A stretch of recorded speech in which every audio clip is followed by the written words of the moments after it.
Hi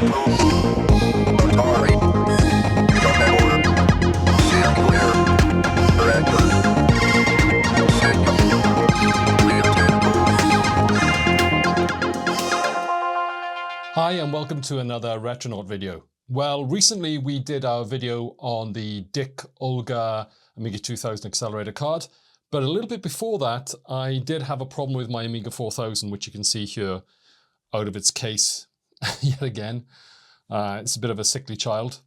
So when I was recording the video for the Fastlane Z3 SCSI and memory card, I was recording the screen, and during that video I noticed that the screen was a little bit dim. It took a while. At first I just thought it was my imagination, but as the work went on to prepare for that video, continued, I realized that bit by bit the video was getting darker and darker. And over time it got to the point where I really couldn't work it anymore. During the video itself, it actually wasn't too bad. Well, I had to have the lights dimmed in the room to be able to see the screen properly by the time I recorded the video. And after the video, as I continued to put the machine back together, I found that the video got darker and darker until eventually it was basically pretty much impossible to see what was going on. So what we're going to do in this video is we're going to look at repairing this machine. This machine is dear to my heart. I traveled halfway across the UK to get this, and then I spent the best part of over a year to get it working again. And I actually haven't used it that much, so it was quite disappointing to see that the video took a turn for the worse for no particular reason, nothing that I could see that caused it. It just got, as I said, darker and darker. So let's move on and have a look at how we do that. But before we do that, let's have a quick word from our sponsors, PCB Way. PCB Way, where you can make your tech dreams a reality. Whether it's PCB prototyping, PCB assembly, 3D printing, or even CNC machining, PCB Way is the way. Starting with an instant quote for your PCB projects, PCB Way will leap into action, building your PCB, assembling it for you if you wish, and once it's passed their quality tests, it'll be winging its way to you in a flash. PCB Way, PCB prototyping the easy way. So let's take a look at the footage of the screen recording from the Fastlane Z3 installation. You can see here that what I've done is, to try and make this work, I've actually turned off the main lights in my studio and I've just left the fill lights on, and that's why the image is very blue. What you can see here is, if you actually look at the window underneath here where you've got benchmarks, that window has basically a white background. And the workbench itself has a light grey background. And you can see that even though I've got the light off and the blue light is actually pretty dim, the blue light's actually competing a lot with the screen. And that shows that by this point, the screen was pretty much about, 50%, 35% of the normal brightness. This was just an ongoing problem that took place during the making of that video. And in the end, if I show you a photograph from a couple of days later, you'll see that the brightness in this photograph is down to about maybe 10%, something like that. A couple of days later, I found that it was going down to about 5%. And that basically meant that I couldn't really tell what was going on. I mean, it's not very far from 5% down to 0%, right? And then it's just a black screen and you've got no video output whatsoever from the Amiga 4000. Now, obviously, you will know if you watch the other videos in this series, I'll show you the link here on the screen, how much work I went through to get this machine, repair it, get it working.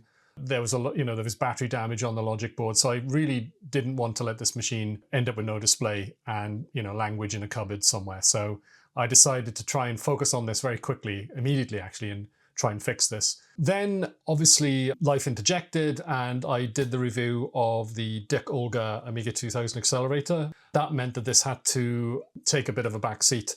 However, I did take steps in the meantime to fix this machine. So what we're going to do in this video, we're going to actually look at how I fixed it. Now, a bit of a spoiler here, I did fix the problem. And I'm not a big fan of recording myself. I don't really have a good setup for that, to actually record myself, soldering and all that kind of stuff. I don't have a microscope.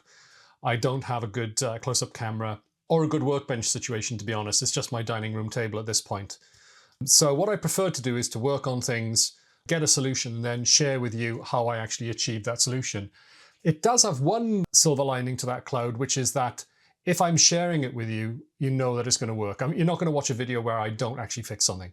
because that can be a bit of a problem where you go through this whole process and at the end of it, you end up with a broken machine. So there is light at the end of the tunnel, if you excuse the pun. What we're going to do next is we're going to look into the logic that I used and the steps that I took to identify what the solution was and how I actually came to it. So let's do that now. So the first thing I did was I leapt onto the forums and I asked some questions in a couple of forums. I know I specifically asked on A1K and I asked on the Amiga board as well.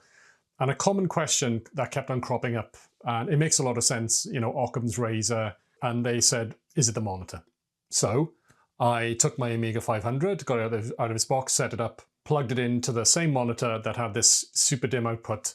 The image looked basically like this. This is my Amiga 2000, but the Amiga 500 looked exactly the same as this, perfectly normal brightness. So that was a relief. I was happy, obviously, that it wasn't the monitor, but then that obviously pointed in the direction of the Amiga 4000. So I looked at the Amiga 4000 and the only thing I could really assume was that there was a problem with the video output. And I'm showing you here the video port on the back of the machine. This is an RGB output and I've identified that I think it's the top 3 pins. On the left there is actually RGB. And I'll show you that in a second in plan view. But when we actually look at the logic board itself, this is actually my machine, and I've labeled the chips here just so you can see what we're actually dealing with. So on the right, you can see we have the Lisa chip, and the Lisa chip is basically the graphics chip for the Amiga, although the video side of things is sort of distributed a little bit. I think Alice does some stuff as well. Not so much Paula, though. Paula is actually the audio chip.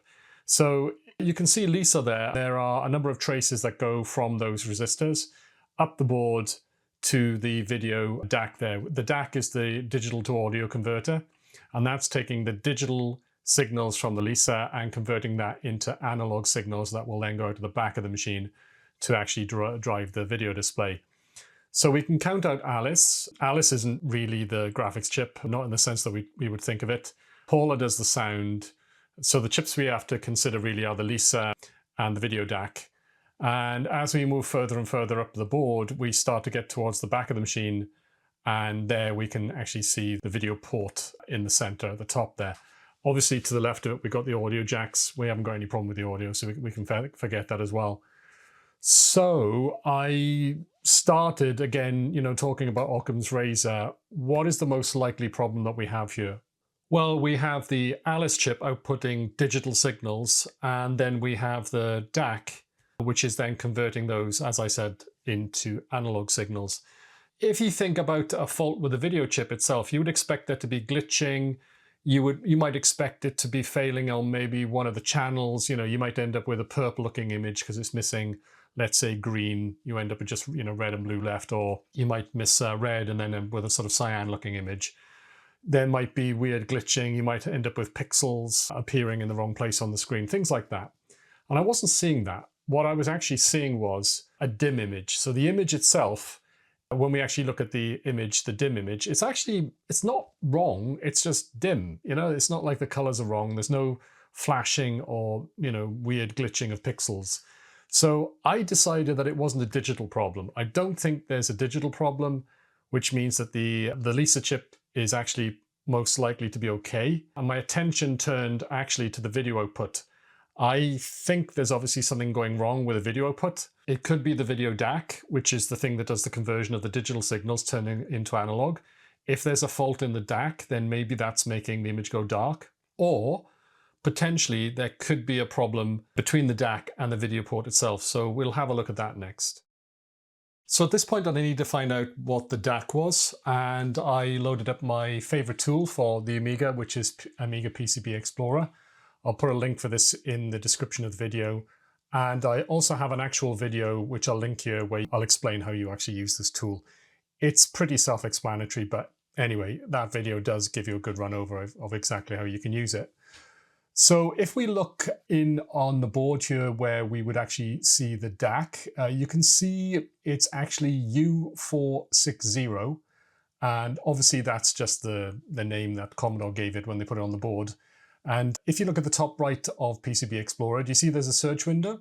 So what I've actually done is I've typed in up there U460. It's come back with a part value, which is an ADV ADV7120. So I did a search for that on the internet. I did a search for ADV7120 spec sheet, and I've actually got the sheet here that I managed to download, the PDF. It looks a little bit weird. For some reason, Photoshop did a bit of a strange job converting it. So what I've done is I've actually zoomed in on the description from the first page here. And it says that the ADV7120 has 3 separate 8-bit pixel input ports, one each for red, green, and blue video data. Makes sense.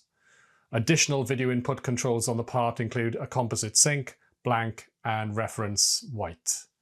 Okay, that's all pretty good.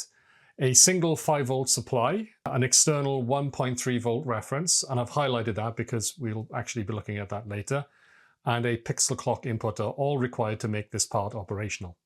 It then goes on to give you a bit of blurb saying the ADV7120 is capable of generating RGB video signals which are compatible with, I assume, the standard. So there we are. This is obviously a pretty key part in terms of getting the signal from Alice into an analog signal that goes out the back of the machine. So what I'm going to do next is I'm going to show you where the actual RGB outputs from this chip go at the back of the machine through the video port. So you can see the ADV7120 here. It's upside down, unfortunately, in this orientation in my photograph. But if I overlay the actual pinouts, which is taken from the datasheet, you can see there are obviously quite a lot of pins on there, and what I really want to focus on for now is the RGB aspect of it.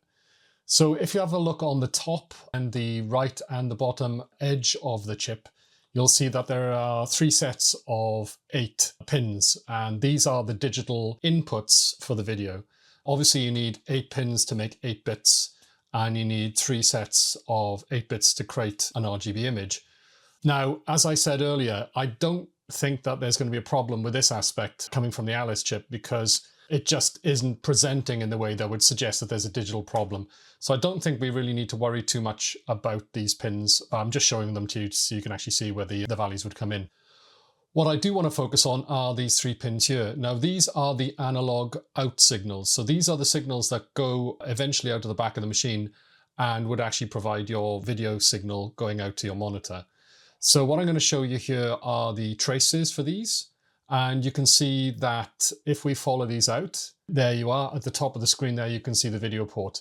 And they go on a bit of a meandering journey, but basically what happens is they come out of the chip, they go through a couple of resistors at the top of the screen up there, you can see, and then it basically goes off to the monitor. So what I need to do is actually measure the signal coming out of those pins and see what the actual voltages are, because if the voltages are too low, then we have a problem.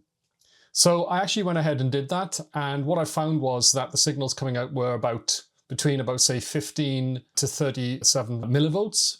And one of the issues I had was that I didn't really know what the right range was. Now, I want to reference you to a video here that was produced by TheRetroChannel, and it's very good. It's about troubleshooting problems with your monitor and your video output on your machine. Now, obviously, in my case, I had a pretty extreme example of that. But what I needed to know was what is the actual full range of values that I should be looking for. So by complete coincidence, that video came out in the middle of me doing this process. I watched that video and it was very useful. And there's a section in it where it says that the full range that you should see going out to the monitor is 700 millivolts peak to peak. So from the bottom of the waveform to the top, you should see that range. And what I was seeing was between 5 and 30 millivolts. Obviously a massive, massive difference coming out of the back pins of the machine there. So then what I did was I checked the resistors going in between those pins on the back port, going towards the chip, because a number of people on the forums kept on reiterating that there could be problems with these resistors causing too much of a voltage drop. And what I found was each of those resistors was actually the correct resistance value. So I have to assume Commodore knew what they were doing when they put them in, and they all were consistent and I couldn't really see an issue there.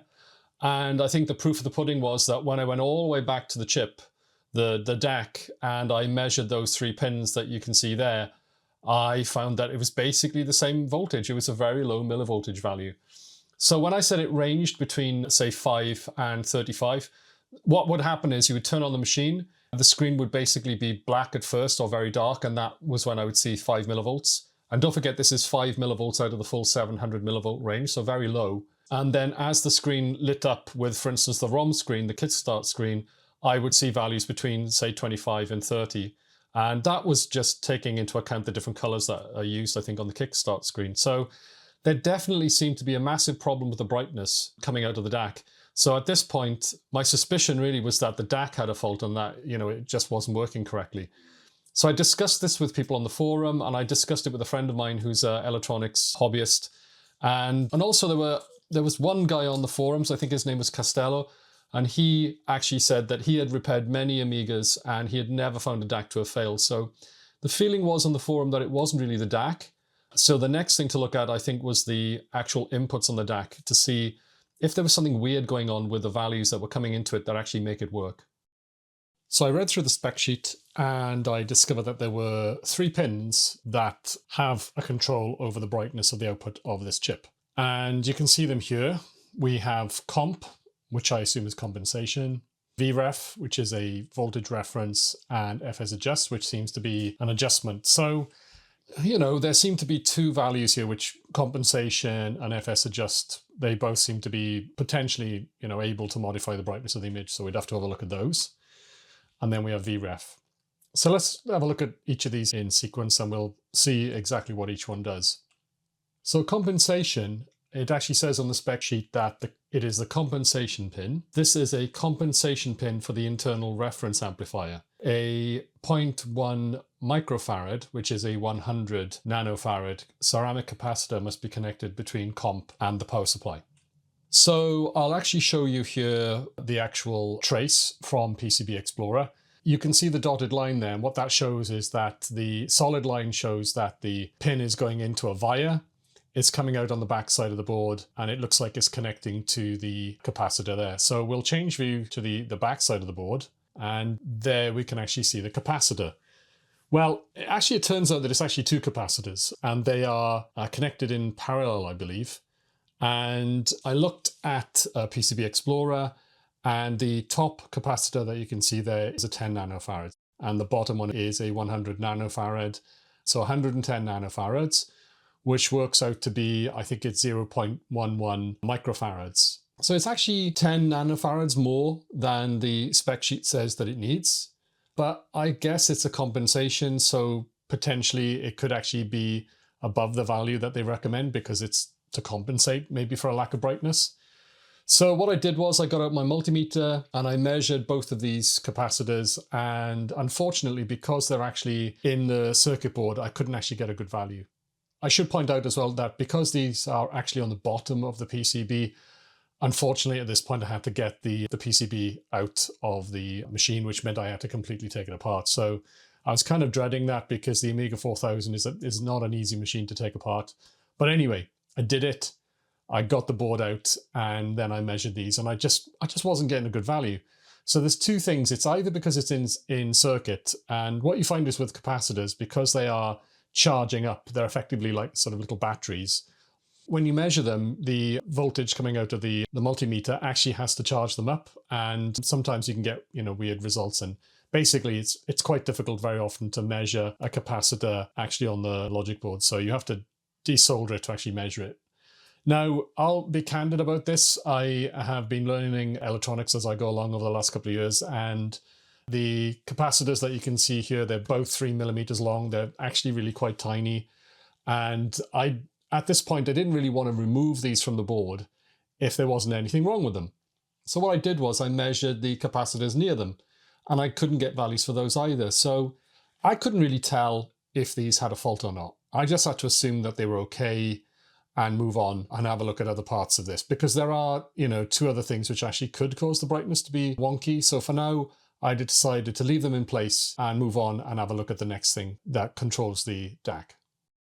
So next we're going to take a look at the voltage reference, and this looks like it's pretty pivotal. This is what the spec sheet has to say on it.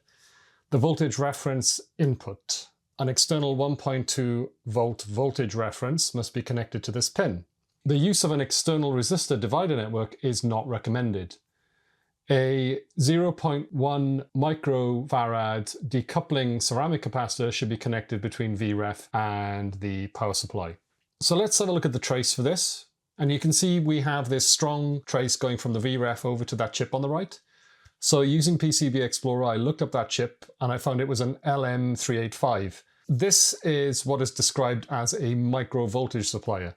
And the spec sheet for this chip says that it can supply different voltages, but none of them were actually 1.2 volts, which I found interesting. So I think actually what we've got here is a chip that's going to supply the 1.2 volts, but it actually isn't. So I measured it with the multimeter and I found that it was outputting 1.23 volts. So almost 1.2, just a little bit over. It's possible that's why the capacitors that we looked at previously on the comp were actually a little bit higher in capacitance than it says on the spec sheet. I guess this kind of wrangling goes on when you're actually designing a logic board. You get chips, they have, only certain values that they can supply, and the DAC needs another value. So then you then have to make adjustments using capacitors to then make it all balance out. Anyway, I don't think this is the problem because I measured the voltage coming out and it was pretty much exactly 1.2 volts. It was steady. So I decided that this wasn't going to be the problem and I decided to move on. So next we're going to look at the FS adjust, and this is what the spec sheet has to say about it. It says a full-scale adjust control. Interesting. So let's assume that it's going to allow us to modify the scale of the output from 0 to 700 millivolts, I assume. It says a resistor connected between this pin and ground controls the magnitude of the full-scale video signal. Note that the IRE relationships are maintained regardless of the full-scale output current. Not quite sure what it means by that, but it sounds to me like if you put in a different resistor here, you can actually modify the output again. So again, you've got this sort of little tripod of the voltage, which should be 1.2 volts, the comp capacitors, which should be, 0.1 microfarad, and then you have this resistor here. Now, it doesn't actually give a value that it should be, so I guess it's up to you. And I checked with PCB Explorer, and I could see that if we have a look on the back of the logic board, you see the pin going into the via there, and then it goes to the back of the logic board. So let's have a look at the back. You can see it goes down to a resistor, and written on the resistor is 562. So, and that actually tallies up with what I saw on PCB Explorer. So Commodore found that in this little network of adjustments that you can make, that a 562 resistor did the job. So I measured the resistor, and actually what I found was there was a very small discrepancy. It came out as 558 ohms. So there was a 4 ohm discrepancy, and I thought maybe it seems a bit odd that just 4 ohms would actually, make the image go super, super dark. But I thought that this was a potential candidate. The resistor did seem to be drifting off. It didn't have quite as much resistance as it should have. So I decided at this point that this was one of my candidates. Potentially the capacitors from comp could be an issue because I couldn't measure those. I measured this and it was definitely slightly different. Who knows? Maybe that very slight difference caused the issue. It seems a bit weird, but maybe. And then there was the voltage ref, and that seemed to be fine. So I think at this point, I had two real sort of strong candidates. One was this one, the resistor being, 4 ohms out, that could be an issue. And the other thing is obviously the capacitors, they could have a problem, and, I might have to fix those. So I need to go off and have a think about this. What exactly am I going to do next? So the next day I came back and I had the idea of maybe trying to push on the board, seeing if there were any sort of loose connections anywhere before I started replacing things. So I started pushing on the different chips. I pushed down on the DAC. I pushed down on all the chips around it, onto the Paul, onto the Lisa, etc., etc. And I didn't find anything super conclusive. However, just south of where you can see D507 there on the logic board on the top side, I pushed down there quite firmly, and I did actually find I got a little bit of brightening going on. So I thought that was interesting. That's sort of in the area where, if we have a look on the back side of the board, we have the resistor. You can see it there, 5620. So I thought to myself, maybe there's a loose connection. I inspected it very, very closely and I couldn't see any cracks in the solder. So I didn't think that actually was the case. And I was thinking maybe compressing the resistor makes it more resistive. Yeah, anyway, so I got out my heat gun and I then heated up the chips with the machine on, and I heated up the resistors and I heated up the capacitors just in case maybe that would help them to work if they were failing. you know, the comp capacitors, but I didn't see any difference there. Maybe saw a bit of a difference on the resistor, the 562 resistor. When I heated that, I think I saw it get a little bit brighter. That would make sense, I suppose, because when things get hotter, their resistance increases. Things become less efficient when they get hotter. So it was still pointing in the direction, I think, of the 562 resistor being a problem. So at this point, I decided to go online and order some components. And I'll just quickly run you through actually what I ordered and the thinking I had in ordering it. So the first thing I ordered was a 562 ohm resistor. These are very, very small ceramic resistors. And I ordered 3 of them because they're only 2 millimeters long. The original one was actually 3 millimeters. And I just thought, well, I've never done this before, you know, removing such small components and soldering them in. And on other channels, I've seen people do this. And quite often what happens is you hold down the resistor and it just pings off. It's only 2 millimeters long and you lose it. So yeah, I ordered 3 of those. And my hope was that this would be the fix. I would take off the resistor, put this in, and the brightness on the display would go back to normal. So that was my plan, as it were. So my plan B was, if it didn't work, if it went in and it was, say, almost right, but not quite right, I thought it would be a good idea to get a potentiometer. So I ordered quite a large potentiometer, about 1 centimeter across, and this was never going to be left attached to the board. The idea was that I would attach it with wires if I found the 562 didn't quite work, and then I could actually dial in. 1 kilo ohm is actually obviously 1000 ohms. So, you know, that would allow me to dial in on 562, 565, or whatever, and maybe get the brightness exactly right. Once I found the right value, I could then make a note of that and then try and replace it with the next thing that I ordered, which is I ordered 3 1 kilo ohm, exactly the same resistance range, but very, very, very small, only 3 millimeters across. And again, I ordered 3 of those just in case they went pinging off. So those would be the final thing that I would leave on the logic board as a replacement for the fixed resistor if I found that that wasn't quite doing it for me. Not a bad idea, I think. So we'll see how that went when we look at the repair. And the last thing that I ordered was 40 10 nanofarad 3 millimeter ceramic capacitors. And I also ordered 25 100 nanofarad 3 millimeter ceramic capacitors. And this is for the comp capacitors. Those together would give you the 110 nanofarad. As I said on the spec sheet, it says it's 100, but Commodore seems to have decided it needed 110. If one of those two did turn out to be faulty, or both, then I was basically covering myself so I could make sure I could replace either of them, or both of them. So yeah, I sent off an order for that, and then I had to wait for a few days till they came back to then actually try and put these in place and see if I got a repair. So a few days went by and eventually the package turned up. I took everything out, made sure I had everything. Everything was there. And what I needed to do now was actually unsolder the 562 ohm resistor. Hadn't done this before, so I watched a video online to see what the technique was. You have to heat up one end of the resistor, then the other alternately, until eventually the resistor itself builds up enough heat mass in it that the solder remains molten. And at that point, as you're doing it, it will actually move out of position. So you have to just kind of flick it out of position.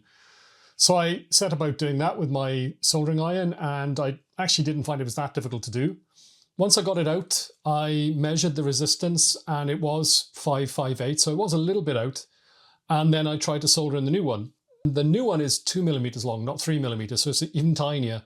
I was a little bit worried that I wouldn't be able to bridge, but I thought, well, if I can sort of drag solder a little bit of solder to the right and to the left, that will actually get it to touch the pads. What I didn't expect was for the solder to actually flip it up on end. That's how much sort of capillary action there was. But I then unsoldered it, put it back flat, and then I held it with a pair of tweezers very gently, because if you hold it hard and you squeeze and it pops out of the tweezers, it can actually ping across the room and you've lost it forever, basically. So I was very careful, and I managed to get some solder on the right-hand side, and then I did the same on the left-hand side, again holding it in place, and it seemed to be fine. Got out my multimeter, measured it at both ends in circuit, and it was still exactly 562 ohms.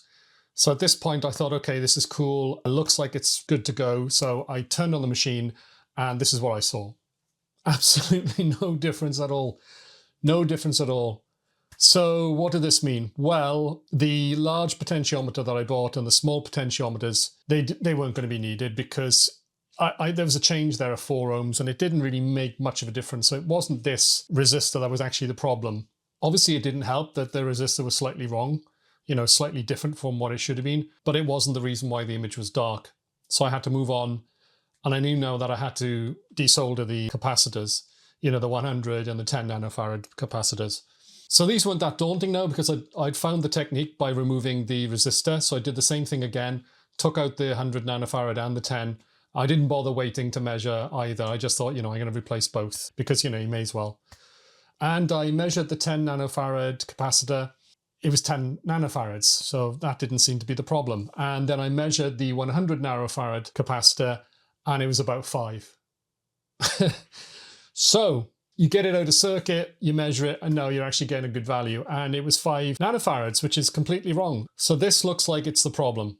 I got my 2 capacitors, the 10 and the 100, soldered them back onto the pads, turned on the machine, and this is what I saw. So there you go. In the end, turned out it was the capacitors. So there we are. It wasn't actually electrolytic capacitors for a change, it was ceramic ones. It's actually quite unusual. I mean, I've seen so many repair videos and generally they seem to be quite reliable. This particular capacitor hadn't gone short, obviously getting close to it when I got it out of the board. And, I thought it was going to be the resistor losing resistance, but it wasn't. Well, it lost a little bit, but not too much, just 4 ohms. And we've got a new resistor in there now, so that's back to the original value. And I've got to say the video looks fantastic on it again. In the future, I would like to get a graphics card for this, an RTG graphics card.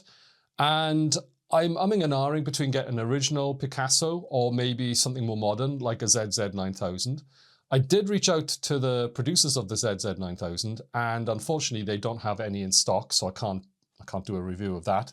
I would like to buy one in the future, but we'll see how that goes. So for now, it's just going to be the AGA chipset, which is, to be fair, a very good chipset. The only thing I don't like about it is the video, because there's no way of actually getting, sharp images out of this unless I use something like a RetroTink. So yeah, it's not perfect right now, and I do need to do a little bit more work on this machine. I'm going to have to obviously put the SCSI card back in, the Fastlane Z3, and I might need to do a bit more work on that card because the memory on it is very, very flaky. It's basically unusable. So that's maybe one for a future video. I've got the memory slots for it, so I'm thinking about replacing all the slots on it. So yeah, maybe another video on that in the future. Anyway, I hope you enjoyed this video, and if you did, please click the like button, give the like button a donk if you can, because that will bring more people to watch this video and help grow the channel.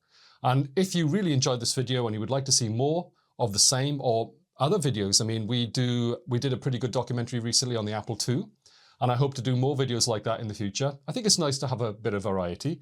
Then please click on the subscribe button and hopefully we'll see you back in the future for those videos. Anyway, until then, hope you have a good day and take care.